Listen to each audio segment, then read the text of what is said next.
For many people who've experienced homelessness, the journey to a better life requires the material and psychological benefits of a job.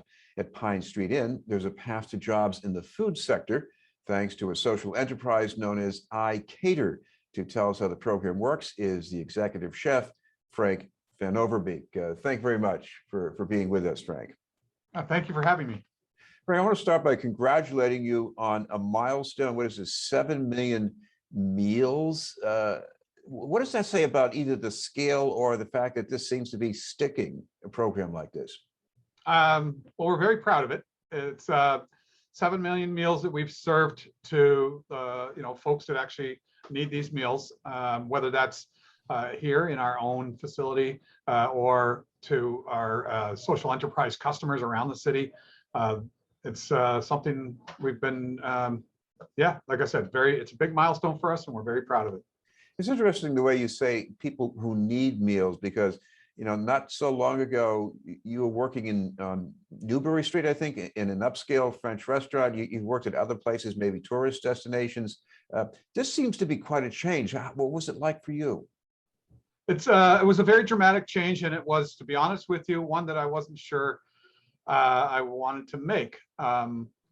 Somebody had suggested I look at the position, and I thought, well, this isn't for me. I'm a fine dining chef. Yet when I came and I saw what it was and how they were doing what they do, when I saw the training program, I really fell in love with it. I've been at it now for over 10 years. It's a very rewarding position, and you're right when you say people who need meals. I spent the bulk of my career making very expensive food for people who didn't really need what I was doing, and now I make food for folks that really need it. And it's like I said, it's rewarding, and it's extremely satisfying. Well, in the whole range of the food sector, you have people who might have special gifts for making food, and other people who simply need to work and make some money. But what about the mix of people that you're training right now in this program? So the folks that we train are folks that are trying to re-enter the workforce. They're trying to make a new step for their lives. They come out of either chronic homelessness, some sort of rehabilitation. Some of them are coming out of the criminal justice system. In all of their cases, they're coming with a background in trauma. They have a monkey on their back, so to speak, and this is what we hope to get them trained up and back into the society. Are there ever moments when you're working with these people and it really strikes you that working with food in some way can do something about trauma? All the time. It's when you're working with food, you're making something from nothing, and it requires care. It requires a certain amount of comfort and love as well. You're making sustenance. You're making things that people need to survive, and hopefully you're making it in a way that appeals to them, that pleases them, that smells good, that tastes good.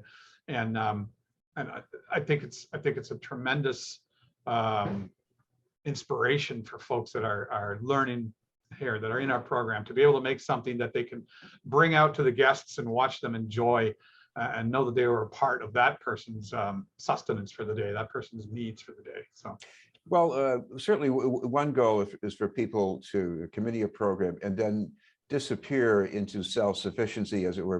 But sometimes they make it that far and then they come back and help out. What's that like? Yeah, those are really special days.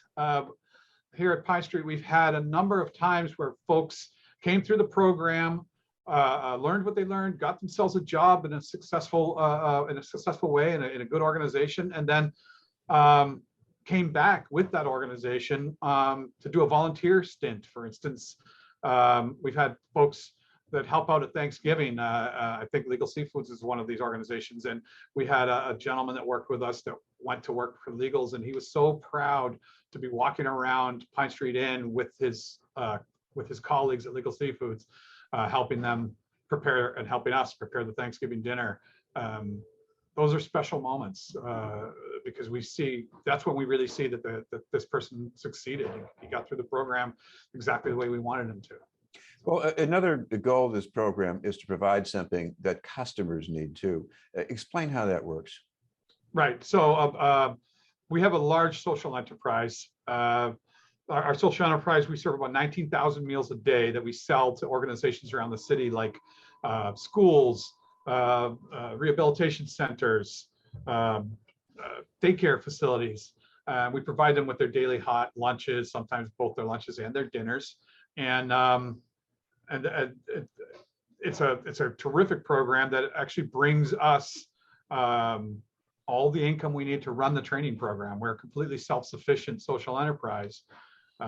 We average about $2.5 million a year in sales, and all of that, every penny of that is put back into the training program to continue to get people back on the street, back off the street. Sorry.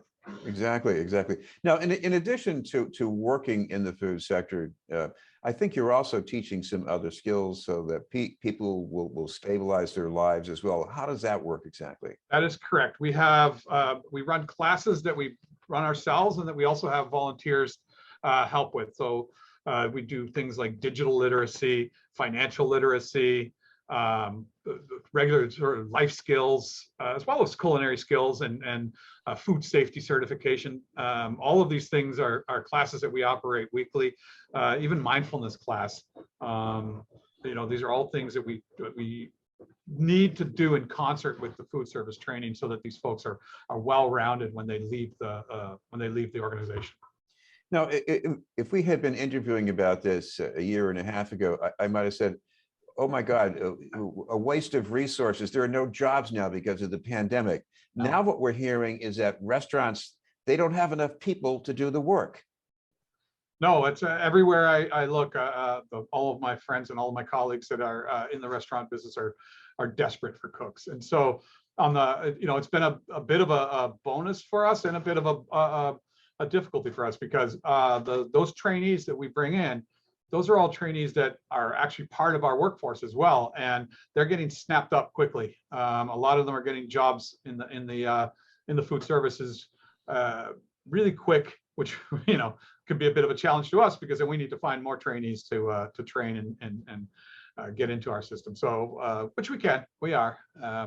It's a good problem to have. So.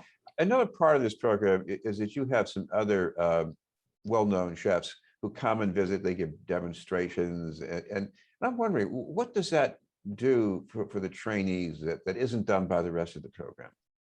I think it's an inspiration. We have, here in the South End, where Pine Street is, we have Flour Bakery with Joanne Chang, and she's a regular as far as coming in and teaching classes.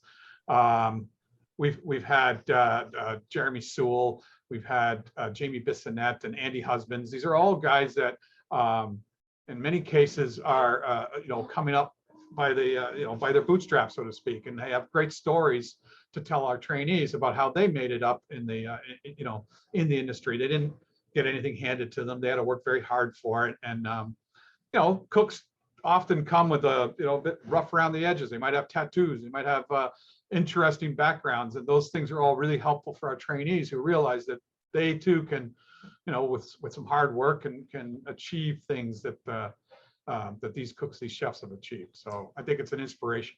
And what about you? Does it whet your appetite for new ideas? Oh, absolutely.